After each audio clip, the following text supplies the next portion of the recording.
श्री परमात्मने नमः। श्रीमद्भागवत महापुराणम्। सच्चिदानंदरूपाय विश्व उत्पत्ति आदि हेतवा तापत्रय विनाशाय श्रीकृष्णं वयं नमः। एकादश स्कंद अध्याय 3। माया से मुक्ति का उपाय तथा ब्रह्म और कर्मयोग का निरूपण। राजा निमि और 9 योगेश्वरों के मध्य संवाद चल रहा है। राजा निमि प्रश्न कर रहे हैं 9 योगेश्वरों से कि भगवान, आप कहते हैं कि भगवान विष्णु की माया बड़े मनस्वियों और मायावियों को भी मोहित कर देती है, तो कृपा करके मुझे उस माया का रूप बताने का कष्ट करें। तो इस पर तीसरे योगीश्वर अंतरिक्ष जी ने इस बार उत्तर दिया कि हे राजन, माया का स्वरूप उसके कार्यों द्वारा ही जाना जाता है। आदि पुरुष परमात्मा जिस शक्ति से संपूर्ण प्राणियों की रचना कर देते हैं उसी को माया कहते हैं। इसके स्वरूप का विवेचन नहीं किया जा सकता। भगवान पंच महाभूतों जल, पृथ्वी, अग्नि, वायु और आकाश के द्वारा निर्मित प्राणी के शरीर में आत्मा के रूप में प्रवेश करते हैं और उसे जीवन देते हैं, परंतु प्राणी अपने शरीर को ही आत्मा समझ लेता है और उसके द्वारा विविध भोग करता है। वह उसी में आसक्त हो जाता है। यही भगवान की माया है। शरीर द्वारा जब वह सुख दुख के सांसारिक कर्मों में लिप्त हो जाता है तब इसे भगवान की माया कहते हैं। संपूर्ण जगत और प्रकृति माया का ही स्वरूप है।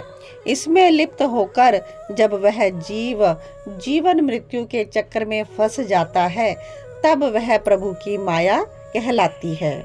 संपूर्ण ब्रह्मांड समस्त जीवों का पालन करते हुए प्रलय में लीन हो जाता है तब भी उसे भगवान की माया कहते हैं, और जब पुनः सृष्टि जन्म लेती है तब भी वह भगवान की माया ही कहलाती है।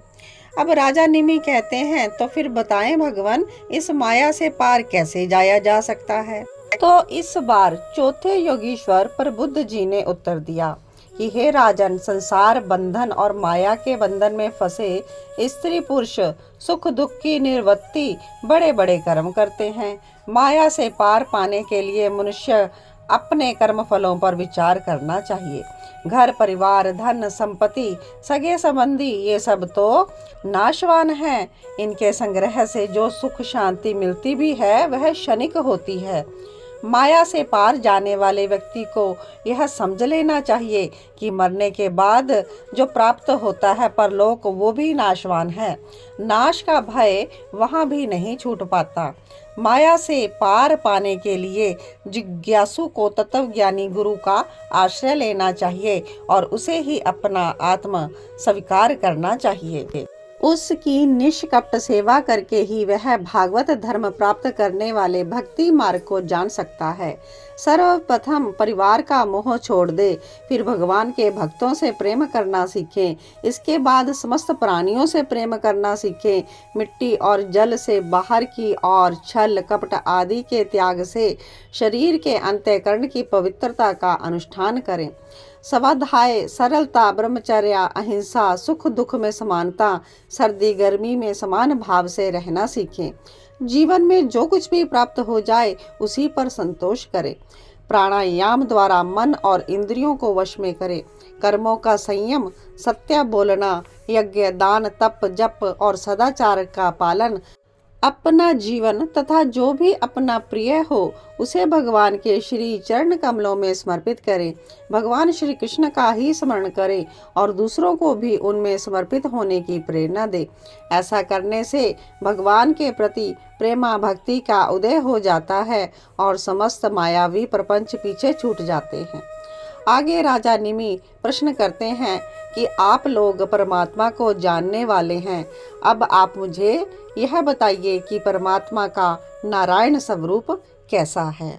तो इस बार पांचवें योगीश्वर पिपलायन जी उत्तर देते हैं, हे राजन, जो इस संसार की उत्पत्ति, स्थिति और प्रलय का कारण है, जो स्वप्न, जागृत और सुषुप्ति में साक्षी रूप से रहता है, जिसकी सत्ता से शरीर, इंद्रिय, मन, प्राण अपना अपना काम करते हैं, उस परम सत्ता को नारायण कहते हैं।